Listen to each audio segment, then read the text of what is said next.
এনেকৈয়ে ঘূৰে ভাগ্যৰ চকৰি। দহকে নিৰ্ণয় কৰিব এখন মূল্যৱান গাড়ী লেণ্ড ৰভাৰ ডিফেণ্ডাৰ। ভাগ্য প্ৰসন্ন হ'লে লটাৰীত এনেকৈয়ে লাগে 100 টকাৰ মূল্য, কোটি টকাৰ ডিফেণ্ডাৰ গাড়ী, 50 লাখ টকাৰ ফৰ্চুনাৰ, 35 লাখ টকাৰ ইনোভা আৰু বহুত কিবা কিবি। 100 টকাৰ টিকটৰ মূল্য।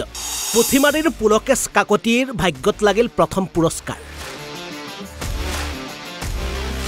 100 টকাৰ টিকটৰ মূল্য। লাৰু পিঠাৰ দোকান দি জীৱন নিৰ্বাহ কৰা প্ৰীতম দাসে পালে দ্বিতীয় পুৰস্কাৰ।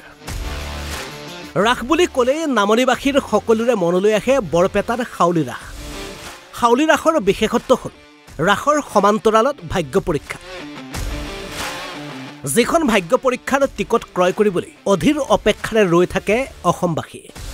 আৰু ঠিক পূৰ্বৰ দৰে এইবাৰো সুকলমে অনুষ্ঠিত হৈ গ'ল হাউলি ৰাসৰ ভাগ্য পৰীক্ষাৰ খেলখন। পূৰ্বৰ দৰে এইবাৰ হাউলি ৰাসত মুঠ 21খনকৈ বিলাসী বাহন, যাৰ ভিতৰত প্ৰথম পুৰস্কাৰ হিচাপে মুখ্য আকৰ্ষণ কোটি টকাৰ লেণ্ড ৰভাৰ ডিফেণ্ডাৰ গাড়ী। আৰু ঠিক তেনেদৰে পূৰ্বৰ দৰে এনেদৰে ভাগ্যৰ চকৰি ঘূৰি মুখ্য আকৰ্ষণ তথা প্ৰথম পুৰস্কাৰ লাভ কৰে পুথিমাৰীৰ এগৰাকী পুলকেশ কাকতি। সমান্তৰালভাৱে দ্বিতীয় পুৰস্কাৰ লাভ কৰে বৰপেটাৰ প্ৰীতম দাসে।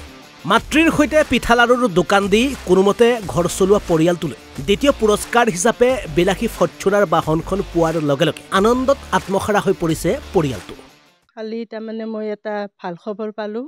মই সৰু বাবাৰ মুখে পাই মই তাৰমানে বিৰাট আনন্দ পালোঁ। কিন্তু আমাৰ পিঠা লাৰুৰ সময়ত তাৰমানে বিৰাট টকা পইচাৰ আমাৰ প্ৰয়োজন হয়। মানে কাম কৰি মানে ধাৰ কৰি পেলাই কাম কৰিব লগা নহয়। একোদিন মানে এনেহেন হৈ যায় মানুহে তাৰমানে ধাৰ কৰিলে পইচাটো আমি দিম না নিদিম সেনেহেনতা আহি যায়। তথাপিও আমি মাথা কামে কিবা কৰি মানে ধাৰ কৰি কামখিনি কৰোঁ, কৰি আৰু আমি সেই কৰোঁ বুজাওঁ। কিন্তু এইখিনি আমি কালি খবৰটো পাই তাৰমানে মই বিৰাট আনন্দ হৈ গৈছে। মানে আনন্দটো মানে বিৰাট তাৰমানে মোৰ ভাল লাগিছে। আমি কামখিনি ভালদৰে চলাই যাব পাৰিম আৰু। হাউলি ৰাস কমিটিত মই ধন্যবাদ দিছোঁ। হাউলি 100 টকা লটাৰীখনত মই দ্বিতীয় পুৰস্কাৰ ফৰ্চুনাৰখন পাইছোঁ। পাই মোৰ বহুত সুখী আৰু সৰুৰ পৰাই বহুত এটা আশা আছিল যে এদিন হাউলিৰ এটা লটাৰীত এখন কিবা পুৰস্কাৰ পাম। এতিয়া সেই পূৰণটো ভগৱানে কালি পূৰণ কৰি দিলে। বহুত মই 5টা টিকেট কাটিছিলোঁ, তাৰ এটাত পাইছোঁ। মই বহুত সুখী। মই আমাৰ এটা এনে ভোগালী জলপানৰ এটা সৰু মানে ফেক্টৰী এটা আছে, দোকান এখন আছে। তাতে আমি লাৰু পিঠাবোৰ বিক্ৰী কৰোঁ। আমি প্ৰতি বছৰে মাঘৰ সময়ত লাৰু পিঠাবোৰ বিক্ৰী কৰোঁ। কিন্তু আমি টকাৰ অভাৱত আমি বেলেগৰ পৰা টকা ধাৰ লৈ আনি কৰিব লগা হয়। এতিয়া এই গাড়ীখন পাই বহুত মানে সুখী হৈছোঁ আৰু বহুত ধন্যবাদ। এনেকুৱা যাতে লটাৰী আগে পিছেও যাতে পাই থাকোঁ, এনে স্বচ্ছ খেলা যাতে হৈ থাকে, সেইটোৰ কাৰণে ভাল লাগে আৰু। বৰপেটাৰ পৰা অৰূপ কুমাৰ দাসৰ ৰিপৰ্ট, অসম লাইভ 24।